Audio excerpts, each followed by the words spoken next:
그래서 지금은 손흥민이 왼쪽 측면 끝자락에 있지만 직후 장면을 보시면 중앙으로 확 하고 좁혀서 히샬리송과 마치 투톱처럼 위치하는 걸 확인할 수가 있습니다. 오른쪽에서 볼이 넘어올 때 직접 마무리를 짓는 역할로 뛸 수가 있게 된 거죠.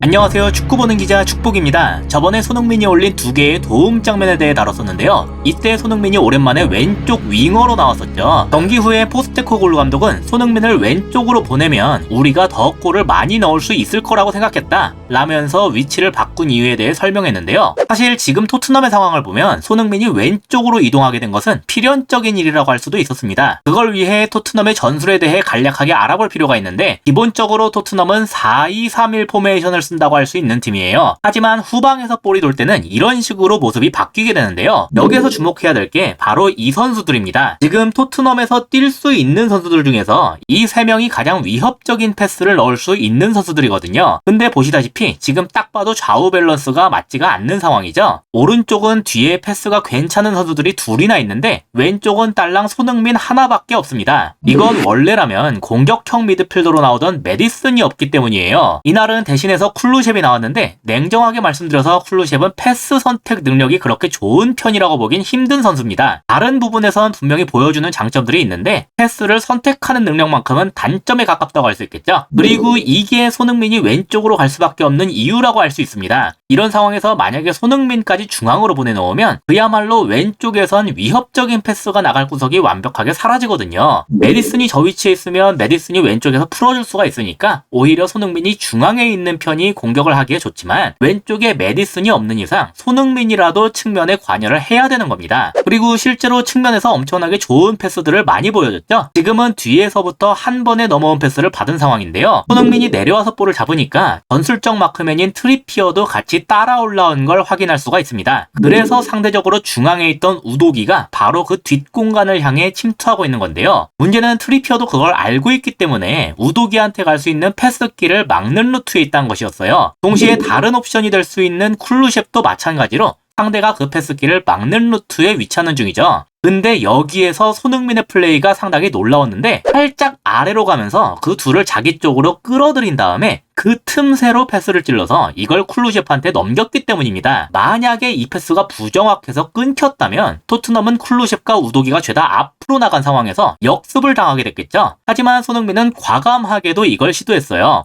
앞에서 말씀드린 위협적인 패스를 투입한 것이고, 덕분에 쿨루셉은 전방에서 아무런 방해가 없이 볼을 잡을 수가 있게 됐습니다. 게다가 지금 상대 우측 센터백은 우도기와 쿨루셉한테 2대1로 몰리는 형세가 됐죠. 끊기면 위험할 수 있는 패스였지만 성공하면 이렇게 아주 좋은 기회로 이어질 수가 있게 된다. 손흥민은 측면에서 그걸 할 수가 있는 선수였습니다. 이런 모습은 좀 더 앞에 위치할 때도 마찬가지로 나왔어요. 이번에도 가장 측면에서 볼을 잡게 됐는데요. 보시다시피 뉴캐슬 수비 숫자가 상당히 많습니다. 근데 자세히 보면 뚫을 틈새가 없는 건 또 아니었어요. 지금 마크맨 관계를 표시하면 이렇게 되는데요. 대부분의 토트넘 선수들한테 1대1로 마크가 붙은 걸 알 수가 있죠. 하지만 여기에서 딱 하나, 우도기만은 마크맨 관계가 명확하지 않았습니다. 근데 여기에서 아니 여기 앞에 있는 선수들이 잡아줄 수가 있는 거 아니냐, 이렇게 보시는 분들도 계실 거예요. 실제로 얘가 내려가면 충분히 커버가 가능할 것처럼 보이죠. 하지만 사실 이것이 손흥민 때문에 불가능했습니다. 지금 손흥민의 마크맨은 트리피어지만 측면을 향한 직접 돌파나 패스 투입을 우선적으로 경기하고 있기 때문에 손흥민이 이렇게 중앙으로 치고 들어올 가능성을 완전히 차단할 수가 없었거든요. 그리고 그렇게 되면 손흥민은 결국 저 중앙에 있는 선수들이 막아줄 수밖에 없겠죠. 그래서 이들은 우도기의 침투에 대한 커버를 할 수가 없게 됐어요. 그리고 손흥민이 그 허점을 완벽하게 찌르는 패스를 넣으면서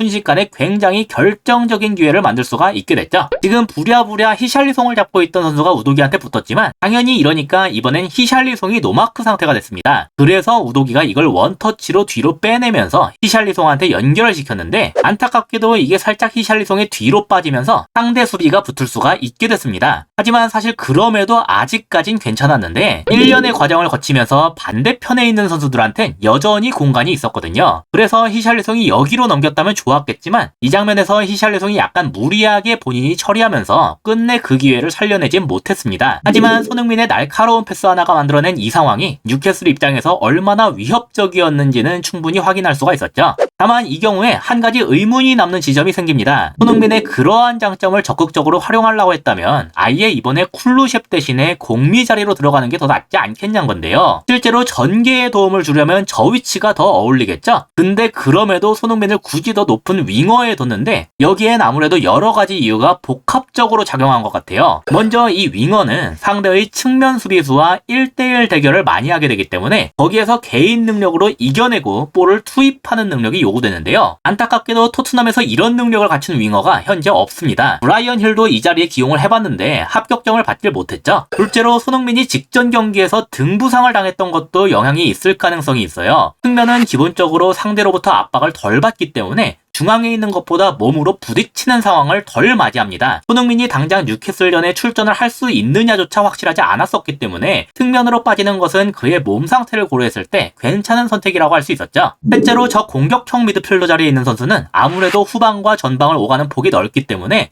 체력적으로 상당한 부담이 걸린다는 점도 마음에 걸렸을 수가 있습니다. 공격을 할 때 이렇게 후방 측면까지 빠지면서도 수비를 할 땐 또 원톱과 함께 최전방에서 압박을 들어가는 역할이거든요. 그리고 마지막으로 손흥민이 측면에서 전개를 일부 돕기도 하지만 최대한 마무리를 짓는 역할로도 활용할 수가 있도록 만들고 싶었던 것 같습니다. 이게 볼이 왼쪽에서 돌면 아까 장면에서 보셨다시피 손흥민이 전개를 돕는 역할 위주로 움직이게 되는데 볼이 이렇게 오른쪽에서 돌면 얘기가 약간 달라져요. 볼이 손흥민이 있는 쪽과 완전히 반대편에 있기 때문에 손흥민이 전개에 가담을 할 수가 없겠죠. 대신에 측면에서 중앙으로 이렇게 치고 들어와서 볼이 넘어올 때 마무리를 짓는 역할로 움직일 수가 있게 됩니다. 게다가 오른쪽엔 아까 말씀드렸다시피 로메로하고 포로가 있기 때문에 토트넘 입장에선 여기에서 치고 올라가기가 더 편하기도 했어요. 지금은 로메로가 앞에 있는 두 명의 사이를 뚫고서 그보다 앞에 있는 포로한테 한 번에 넘긴 상황인데요. 이 패스를 끊기 위해서 센터백 하나가 따라서 올라왔지만 포로가 이걸 스무스하게 뒤로 빼내면서 쿨루셰프한테까지 연결을 시켰습니다. 이러니까 토트넘이 순식간에 오른쪽 공간에서 치고 올라갈 수가 있게 됐죠. 아까 말씀드렸다시피 뉴캐슬의 센터백 하나가 포로를 잡느라 튀어나갔기 때문에 중앙 공간을 막기 위해서 원래라면 손흥민을 잡고 있어야 될 트리피어까지도 좁힌 상황이에요. 그래서 지금은 손흥민이 왼쪽 측면 끝자락에 있지만 직후 장면을 보시면 중앙으로 확 하고 좁혀서 히샬리송과 마치 투톱처럼 위치하는 걸 확인할 수가 있습니다. 오른쪽에서 볼이 넘어올 때 직접 마무리를 짓는 역할로 뛸 수가 있게 된 거죠. 안타깝게도 이 장면에서 그런 마무리가 되진 못했지만 아마 포스테코글루 감독은 이런 식의 활용을 기대했던 것으로 보입니다. 공격 방향을 보면 토트넘이 오른쪽에서 공격을 진행한 빈도가 상당히 높았거든요. 그래서 아마 메디슨이 돌아오기 전까지는 손흥민이 이렇게 측면으로 나오는 경기가 더 많아지지 않을까 싶습니다. 다만 다음 상대부터는 그러한 점들도 충분히 고려를 하고 나올 것이기 때문에 이번 뉴캐슬전처럼 잘 풀리진 않을 수도 있다는 점이 약간 걱정이에요. 손흥민 외에 다른 선수들로부터 조금 더 매끄러운 모습이 나오길 바랄 따름입니다. 이상으로 오늘의 영상을 마치도록 하겠습니다.